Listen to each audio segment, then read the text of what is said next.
Great, so this tutorial is 2.1 and 2.2 Science Study Guide for your quiz. So the first part is, it says use the following food chain to answer the questions below. So we see grass, then we see a rabbit, and then we see a fox. So what type of organism is the grass?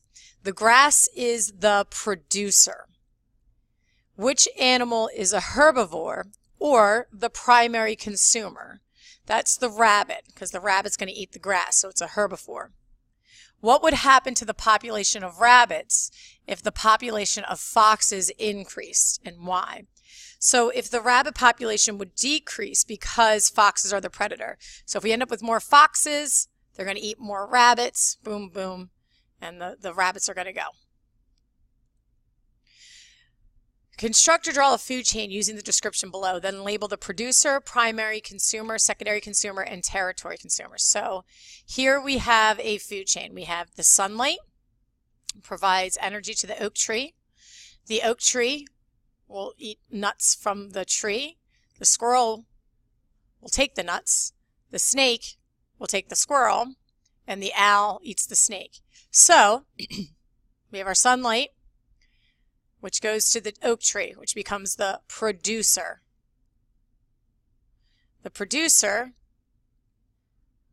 is impacted by the primary consumer. So the primary consumer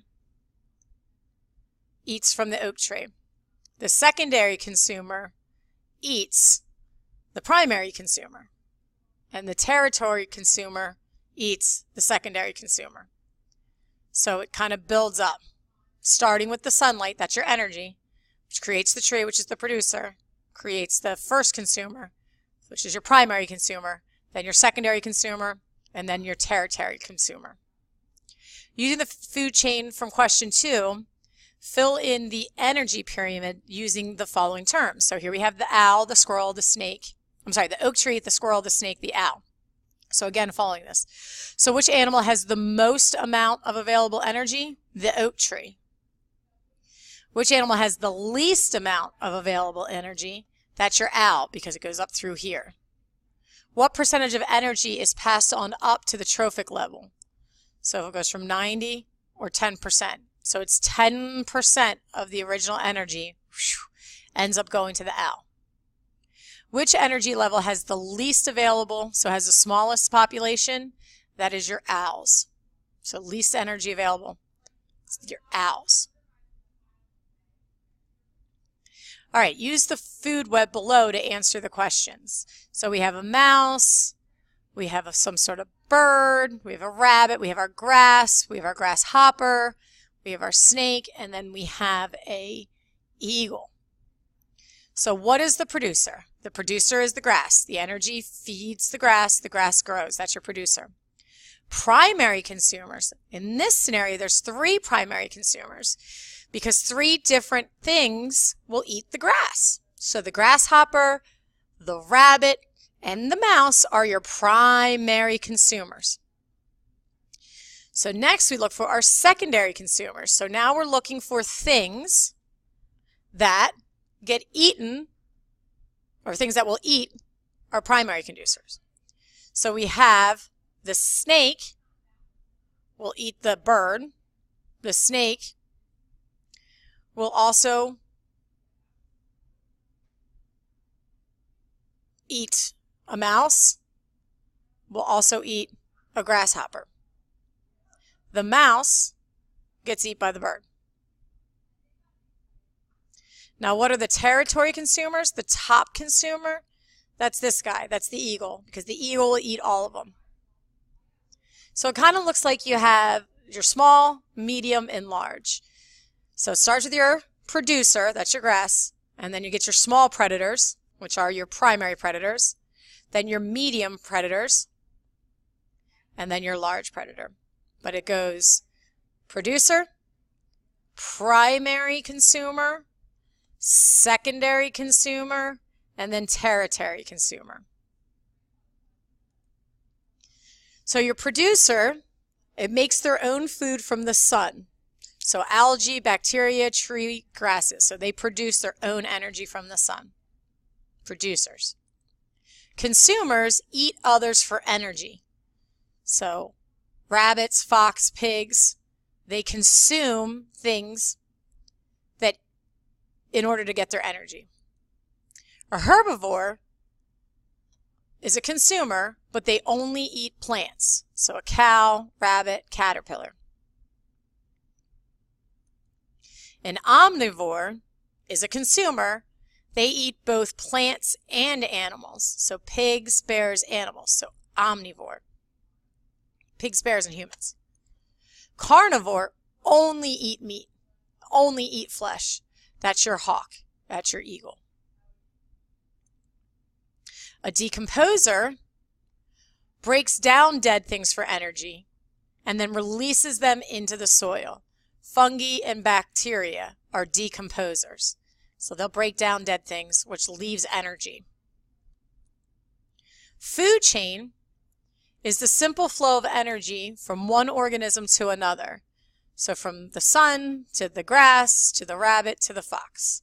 So your energy to your producer, to your primary consumer, to your secondary consumer. You have an energy pyramid. Shows the amount of energy that moves from one feeding level to another. It appears to be by 10%. So 90% is lost at each level and 10% is passed on. So the only numbers you need to know is that 90 is lost, 10 is passed on, resulting in 10% at the top. So you have your producers, then your first consumers, then your second consumers with only 10% at the top. Okay, so now we're going to transition to the water cycle. So this is your cycle. You're familiar with this, Jake. You should do really well in this part. So you have water. Water evaporates. Clouds are formed. They create condensation. Then it rains. Then you get runoff or groundwater, which then evaporates and then starts all over again. All right, matter is made up of tiny particles called atoms. So matter is made up of atoms. When there's two or more of these tiny particles, you get what's called molecules. So matter is made up of tiny particles called atoms, and a combination of two or more of these atoms are called molecules. So atoms, molecules. Circle the letter of each sentence that's true about the matter and energy in the ecosystem. The supply of matter in an ecosystem is limited. That is true. Matter is recycled in an ecosystem. Okay, so matter gets recycled and the supply is limited. The continuous process by which water moves from the Earth's surface to the atmosphere is called the water cycle. So that's a process. So water cycle is the process that moves from Earth's surface to the atmosphere. Evaporation is the process by which liquid water changes to water vapor. So liquid water to vapor is evaporation. Condensation is the opposite, process by which water vapor changes to liquid water. So you have your vapor, and then it goes solid into the liquid. Precipitation is the different forms of water that fall from clouds and reach the Earth's surface. So this is now the particles of water.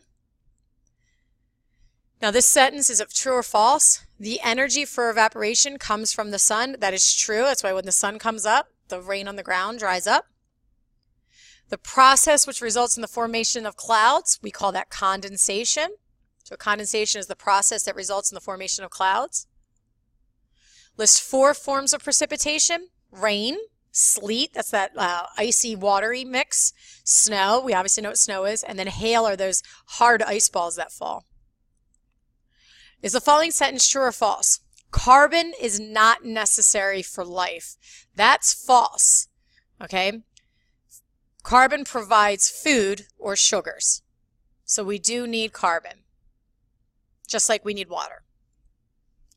Circle the letter of each sentence that is true about carbon and oxygen. So carbon and oxygen, consumers release carbon dioxide as a waste product, and consumers take in oxygen for their life process. So when we think about the consumers, they release carbon dioxide as a waste product. So when they exhale, carbon dioxide comes out.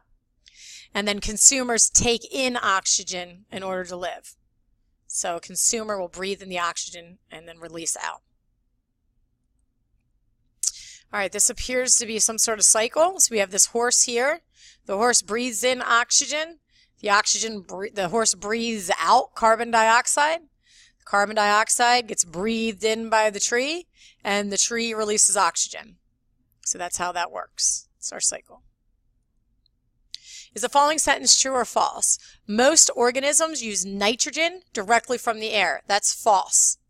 So most organisms do not use nitrogen from the air. They use it from the soil, which is fixed. The process of changing free nitrogen gas into a usable form of nitrogen is called nitrogen fixation. So freeing nitrogen into a usable form of nitrogen is nitrogen fixation. That's the process of it. In the following sentence, true or false? Most nitrogen fixation is performed by plants. That is false. Most of our nitrogen fixation is done by bacteria. So it's an organism. Bacteria breaks down the animals and releases nitrogen into the air. All right, buddy, that's all we have. It's extensive, but I think you got it. Just remember, you have yet to get any problems wrong in science. So you're a total rock star, and I know you're going to knock it out of the park.